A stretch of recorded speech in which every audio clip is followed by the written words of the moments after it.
Is your phone playing music, or am I going crazy? Oh my God, it's playing music. Now we have to burn the tape or we'll get sued.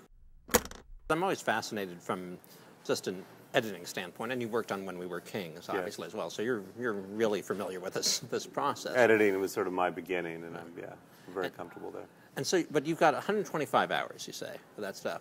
And like, does that mean you actually sat for 4 weeks straight absorbing all this material, just watching everything? Yeah, we watched everything. You know, a good part of that also was the musical performances, so that you can watch in a different way because they're multi-cameras. Right. So you're kind of, you choose the best camera, you watch the song, you kind of look around and see what else is there. But for the most part, it was at least a month, maybe even a little more, where myself and my editor watched it, and it was like sort of, you know, basically had, the way I structured it is I had a page for every camera roll. You know, I think there was 750 camera rolls or something.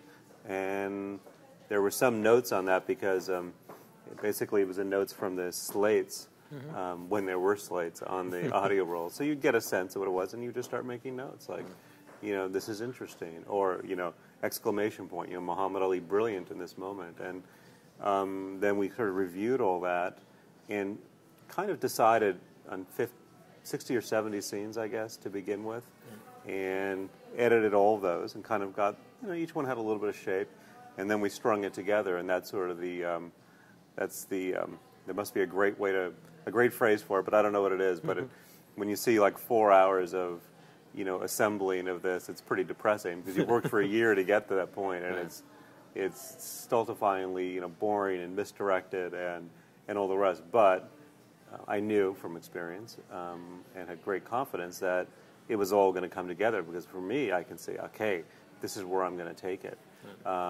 It was a little bit more challenging, I think, for my editor, because he had never gone through that process. He comes from features. So you don't, you know, your assembly is like this big, and your film is this big, as opposed to starting from this and going to that. And you were laughing because you've done it before, and you thought, well, this poor bastard has to do it now. Yeah, exactly. And I was actually, it was a little bit of a, you know, it was fun to see him sweat a little bit. You know, documentaries really are made through the editing. Yes. In a lot of ways. But as director, I mean, you're sort of serving as the Sherpa.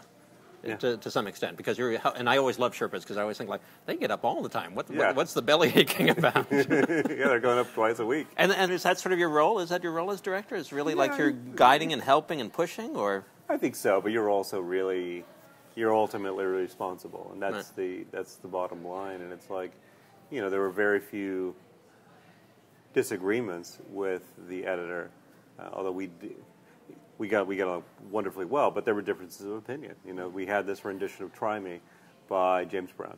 It is wonderful. It's shot beautifully. It's sung beautifully. It's James Brown singing like a ballad. It's incredibly soulful and brilliant. It didn't fit in the movie, you know. And, you know, the editor was just, you know, holding on to it with, you know, both hands, wrapped his legs around it, you know. And, you know, at some point I just said, look, I love it too, but it's gone. That's the end of the story. And so not only you have to be decisive, and you have to be willing to take responsibility, because of course that could be a big mistake, you know.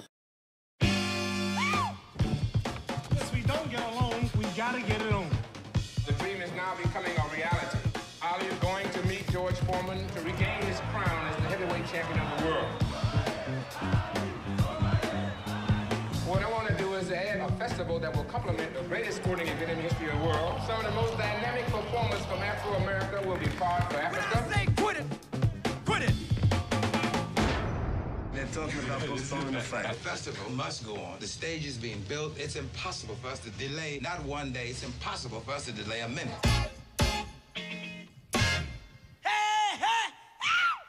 They're gonna get the greatest musical performance there ever was. We got the planes, we got the Holiday Inn, got limousines. This is our homeland. This is our civilization. It seemed like we're going back home. After such a long time, a family gathering, welcoming back home.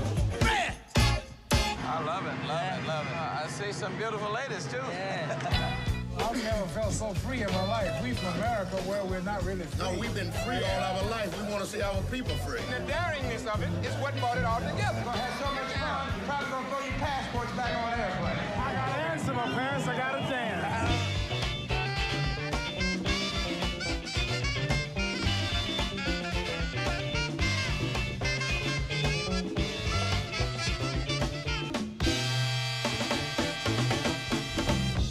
going to bring back? You're going to bring back any souvenirs? What I want to bring back is the feeling. Come on now, you know where that's at. What you want?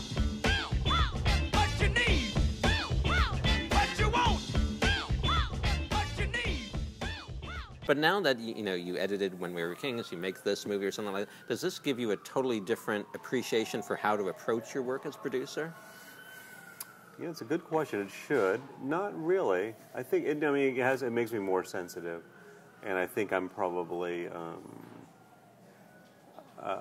in a way, probably a little bit more polished because sometimes I could be pretty, indelicate when I do feel something is, we can't shoot this scene because of X, Y, Z, and how are you going to phrase it?